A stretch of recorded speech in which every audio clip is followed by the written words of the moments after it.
Good morning. My name is Joe Bandel, and I am the last Rosicrucian. Today we're going to do a diet ascension update. I haven't done one of those for a while. Before I do this one, I just kind of mentioned I'm not channeling material. Uh, when I give these, what I'm doing is uh, giving information that has come either through meditations or through my dreams, uh, direct, directly, and then trying to interpret what those meanings are. So we start with I've been doing, there's a meditation that I posted, which was the etheric world of the dead meditation. I've been doing that for ever since I created it. Maybe it's like a couple months now. And it really, it really hit the spot when I first started it. Is what it was what I wanted to work on. Since that, but as I was doing it, there's a portion in there that's a group portal meditation in which basically we bring the light down from the spiritual light down from the higher levels, activate each chakra, integrate and harmonize each chakra, and continue down with that energy to Earth's core. At which point, we just keep pouring that down until the Earth energy returns. Not only returns, but it floats on top and it keeps rising and rising until it continues and goes all the way back to source on its own to create a two-way energy that is what sustains the portal, or what creates the portal. That's the basic thing. Well, and what has been interesting is that's the portion of the meditation that has been evolving. And part of when I created this meditation, I was like, the light's coming down and it's like water, like Niagara Falls, flooding down, pouring into the Earth's core. And as I proceeded with the meditation, it seemed to evolve. And it actually didn't seem like water anymore. It seemed more like sand. It seemed more of a solid substance that I was bringing down, almost like a pillar, to the core. Uh, and not only that, but when I talked about the rising up and the rising up of these of the negative and toxic energies, there wasn't really any after after a while. Instead, it was more pure energies that was still rising up. And I had a sense almost like life emerging from the sand, from the grains of sand, kind of organic life. And that further evolved a little bit to where it almost felt like the, and this is a metaphor or whatever, but you think of the sun, the light of the sun, and it comes down and it floods the earth and causes things to grow. That's kind of what it turned into. So the core, Earth's core, gradually became the globe itself, became Earth itself, with the oceans, with the waters, with the land, and with the growing things, with the plants, and even the animals. And there was a few, just the last couple days, there was a few finishing touches, I suppose I would say, on that. One of them was there was a person in the dream, and I'm just going to say it's a person in the dream, and they had a like a bobcat with the bucket on it, and they were scooping dirt. There was a big pile of dirt, and they were scooping that dirt, and they hit a couple big boulders that really rocked that bobcat, caused it to tip on its side, and it threw that person off to the side where they just kind of lay there.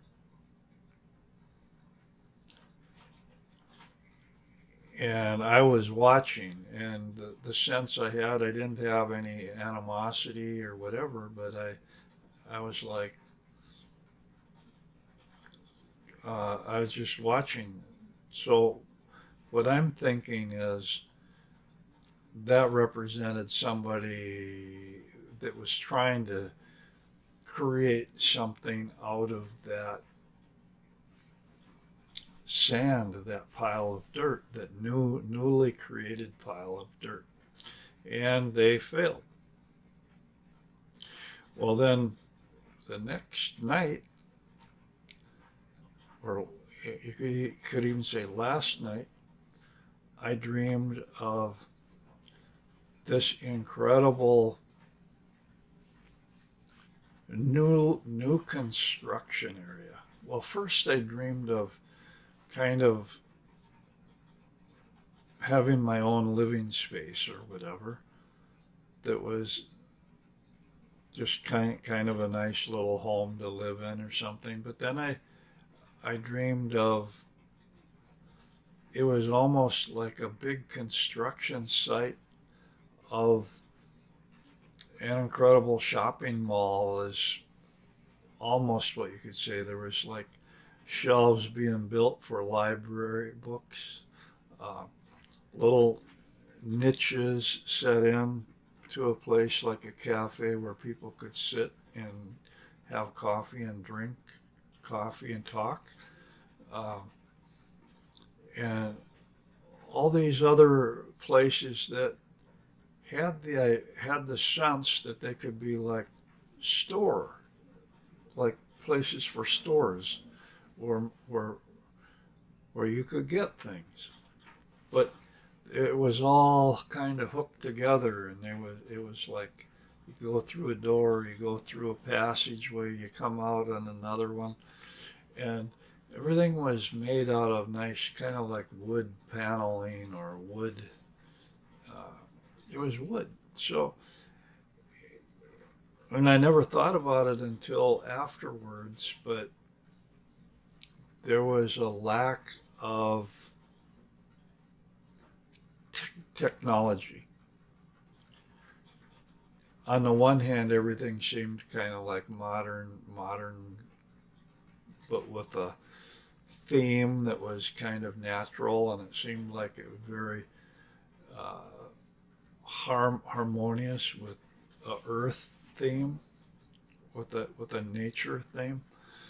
But otherwise, it seemed pretty much natural, just kind of like what you would not think of as being different. It's only later I was like, there wasn't any technology there. There wasn't any lights being turned on or off or machinery. There wasn't anything electric that I noticed.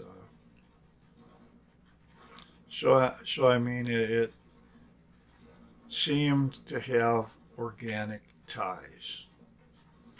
But here's the important thing. It was all new. Every single thing was all new and new construction. And it was nearing its completion, but it was not quite finished yet. But it was like, okay, this is made for a lot of people. And it happened like overnight, or it happened, in the astral or whatever. I sense these things or whatever, and so I look back at it and I'm thinking, okay, we've actually created this newness, this space for lots of people to live and prosper, that has kind of a connection to nature by the wood. It was like a community, or like building places, but so I didn't see a outdoors area, for example, there, but just the sense that it just felt kind of warm and inviting, and uh, the fact that things were kind of made out of wood really uh, kind of gave it a nice warm feel, as opposed to anything futuristic, you could say, or science oriented. There was kind of a lack of that thing. And so the two things: new construction for a lot of people, and at the etheric level.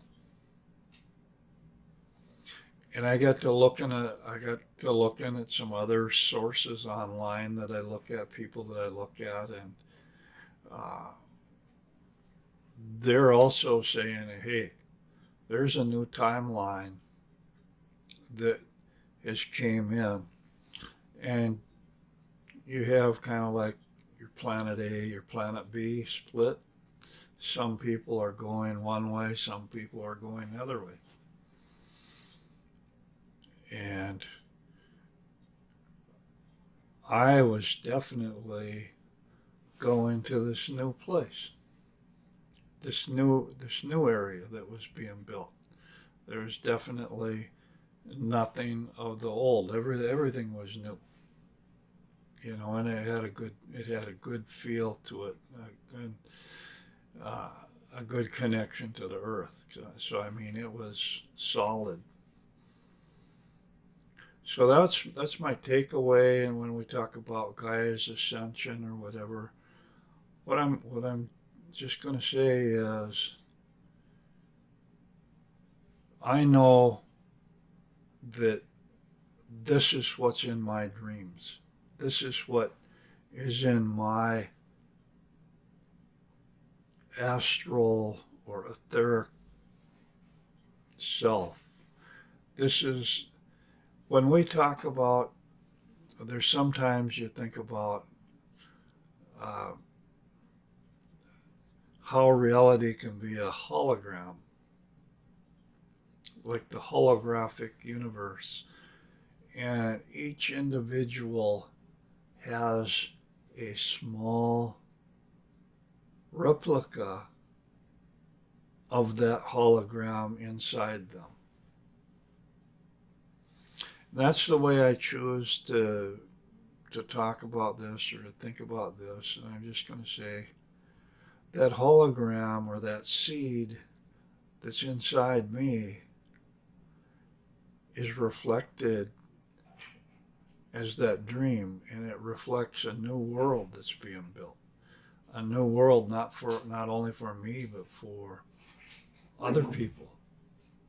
And I'm thinking that it's these people that are joining me in my meditations that are the other members of the circle, and that it's a community, and it's a place, it's a literal place that is evolving in the astral and the etheric levels, and it's totally new.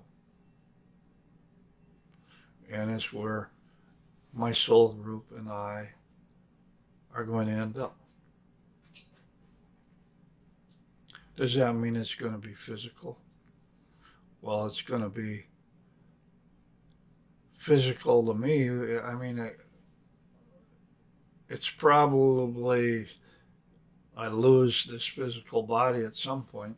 I mean, we're all going to lose that physical body at some point, but it's my next stop, I guess. Whether how it happens and how that transition or whatever takes place, who knows? Um, that's part of the whole ascension mystery that each person's ascension is going to be individual and unique. But I'm here to say that for my soul group, it is progressing as planned, and it's going to be beautiful. It's going to be beautiful. And each one of us, it is integrating into that universal hologram, if you want to call a hologram. In other words, it's taking over. The strength and the power of that collection of of many individuals focused on the one thing is creating that, and it is becoming, it's causing that split, if you will, because there's other people that don't want that. There's other people that are more interested in that negative and that toxic space. And like I've been saying in my daily meditations, there aren't none of that negative and toxic energies at the lower levels anymore. And what we're seeing in our world, what we're seeing happen is if you see people caught up in a negative and toxic environment, they're self-defeating.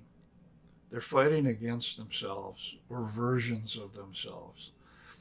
It's self-defeating behavior. It's not creative behavior. And it exists in our world, but it is shrinking. So we're going to be seeing less and less of the toxic and negative as it purges. Now, my personal understanding, my personal belief is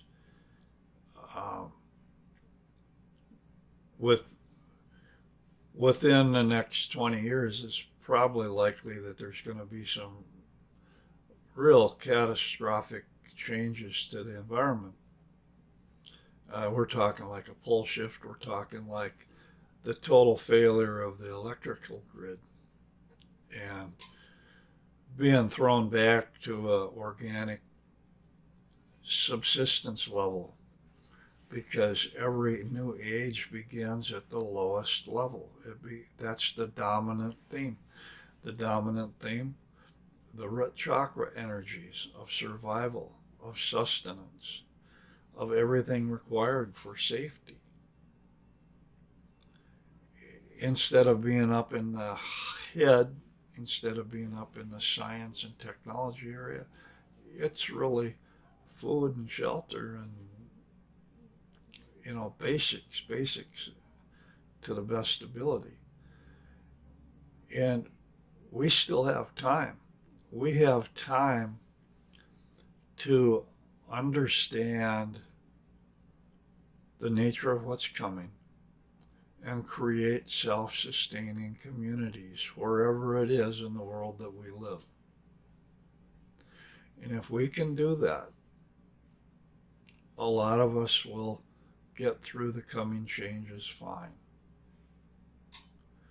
But if you think that everything's going to become computerized. It's going to become digitized. And it does. And then the electricity goes whack. That's very hellish, very dangerous uh, thing. That we cannot be dependent upon an electric society. We need to have an organic dependence. It's too vulnerable. Sunspot activity, a big enough solar flare can wipe out everything with no immediate, no way of uh, coming back from it in a timely manner. It's just that vulnerable. And recognition of that, recognition of that. So, I mean, I use computers. I'm talking to you on a video that I build on my computer right now. But what I'm saying is, this is a temporary, consider the usage of this as a temporary thing to get us what we need, and try to create a self-sustaining organic livelihood and community so that it can weather some of these uh, natural disasters, changes that are going to increase. That's just to put it bluntly, and it's not man-made carbon emissions that's causing this. This is a natural cycle that happens every 24,000 years, but happens on minor scales every 12,000 years or every 6,000 years, and even down to every 3,000 years you're going to get something. You're having cosmic and solar driven conditions that affect the earth. And we are finally at the tail end of the story, at the tail end of the chapter. We're finally wising up to it. And the answer, as I said, the answer is to go organic, to go self-sustaining, and to go with forming a community. We can't survive alone. We can't be dependent on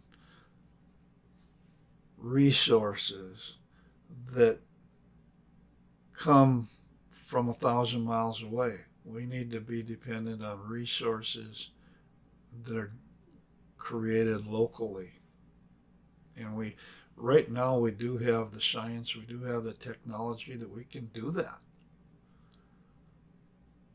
We can use technology, we can use modern technology that we have right now to create a space for ourselves that doesn't need that technology.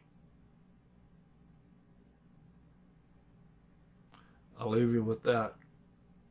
I'm saying that based on that latest dream that I had, that ascension, this is where I'm headed. I don't know where you're headed. But anyway, think about it. Go for it. We'll talk to you later.